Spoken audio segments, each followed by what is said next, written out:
Gangster बेटा 7 साल पहले मारा गया, लेकिन बाप के सिर पर दबंगई सवार है।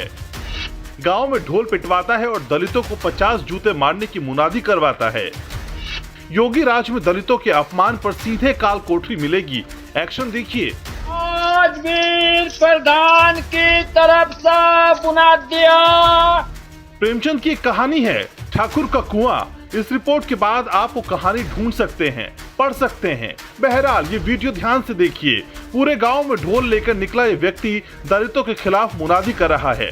जब यूपी पुलिस माफियाओं के खिलाफ मुनादी में जुटी है तो मुजफ्फरनगर के एक गांव का पूर्व प्रधान दलितों को निशाना बना रहा है। वो कह रहा है दलितों का छुआ ना तो खा सकता है और ना पी सकता है। अगर गलती से कोई छू दे तो गंगा में डुबकी लगाने के बाद ही खुद को शुद्ध समझता है। हम आपको इस शख्स की पूरी कहानी बताएंगे। गैंगस्टर बेटे के मारे जाने के बाद भी बाप के सिर से दबंगई का भूत नहीं उतरा है।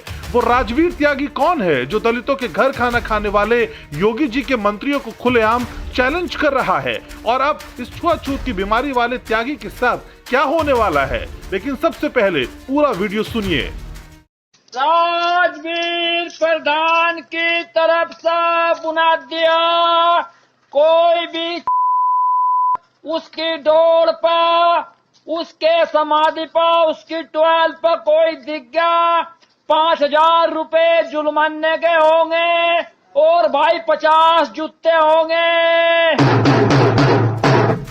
अब आप समझ गए होंगे कि राजवीर त्यागी दलितों का कितना बड़ा दुश्मन है। गांव में इसकी हनक देखिए कि एक आदमी को बुलवाता है, उसके गले में ढोल डालता है और फिर एक राजा की तरह कहता है कि जाओ हमारे नाम से ऐलान कर दो कि कोई भी दलित मेरे कुएं पर पानी भरने ना आए, मेरा ट्यूबवेल इस्तेमाल ना करे, समाधि पर ना जाए।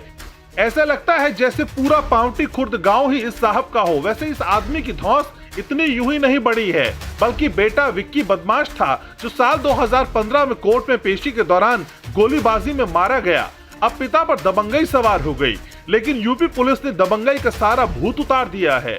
एसएसपी अभिषेक यादव ने ढोल पीटने और पिटवाने वाले के खिलाफ गुंडा एक्ट के तहत कार्रवाई की बात कही है। दोनों को पकड़कर जेल में डाल दिया है। योगी जब समाज की दूरियां पाटने की कोशिश में जुटे हैं, यूपी के मंत्री आम लोगों के बीच जाकर दाल रोटी खा रहे हैं, घरों में ठहर रहे हैं, तब ये तस्वीर हैरान करती है। आपने नंद गोपाल नंदी की तस्वीर तो देखी ही होगी, जो बरेली के भरतौल गांव में एक दलित परिवार के यहाँ रुके, खाना भी वहीं का खाया, रात में आराम भी वहीं चारपाई पर किया। एसी कमरे से निकलकर एक मंत्री दलितों के घर खाना खाने इसीलिए जा रहा है कि वीआईपी कल्चर खत्म हो और दलितों को सम्मान मिले। लेकिन राजवीर त्यागी जैसे लोग तो संविधान की मूल भावना के ही खिलाफ जा रहे हैं। छुआछूत का अंत तो अंबेडकर ने संविधान में कब का लिख दिया था, लेकिन अभी इसकी जड़ें पूरी तरह खत्म नहीं हुई। अब भीम आर्मी चीफ चंद्रशेखर ने दलितों के खिलाफ इस मुनादी पर ऐतराज जाहिर कर दिया है। इस मसले पर सियासत भी होगी, लेकिन उससे ज्यादा जरूरी समाज की मानसिकता बदलने की है, ताकि दलितों को उनका संवैधानिक हक मिल सके।